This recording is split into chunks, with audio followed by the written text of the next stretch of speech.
আবু হুরায়রা রাদিয়াল্লাহু তাআলা থেকে হাদিসটি বর্ণিত, তিনি বলেন ইদা মাতাল ইনসান ইনকাতা আনহু আমালুহু ইল্লা মিন সালাত ইল্লা মিন সাদাকাতিন জারিয়াতিন আও ইলমিন তাফাউ বিহি আও ওয়ালাদিন সালিহিন ইয়াদউ লা আও কামা ক্বালা আলাইহিস সালাতু ওয়াস সালাম।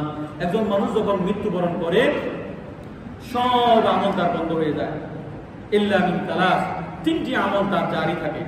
ইল্লা মিন সাদাকাতিন জারিয়াতিন, সে ব্যক্তি দুনিয়াতে থাকা অবস্থায় মসজিদে দান করতো, মাদ্রাসায় দান করতো, অর্থাৎ গরিব মানুষ নামাজি মানুষ তাকে সদকা করতো, এই আমল কিয়ামত পর্যন্ত জারি থাকবে।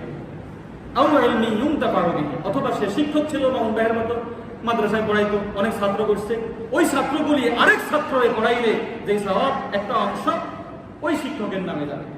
আও ওয়ালাদিন সালিহিন ইয়াদউ লা, নেক সন্তান রেখে গেছে, ওই সন্তানের কাজ করবে মানুষ সন্তুষ্ট হবে, উলামায়ে কেরাম সন্তুষ্ট থাকবে, ওই সন্তানের কাজগুলির যে ভালো আমলগুলি করতেছে সে আমলগুলির একটা অংশ ওই পিতার আমলনামায় যাবে। আদাল্লু আল খায়রি কাফাইলি, বুখারীর মধ্যে রাসূলুল্লাহ সাল্লাল্লাহু আলাইহি ওয়াসাল্লাম আরো বলছেন, ভালো কাজের পথ দেখানো হলো, ভালো কাজ করার মতো।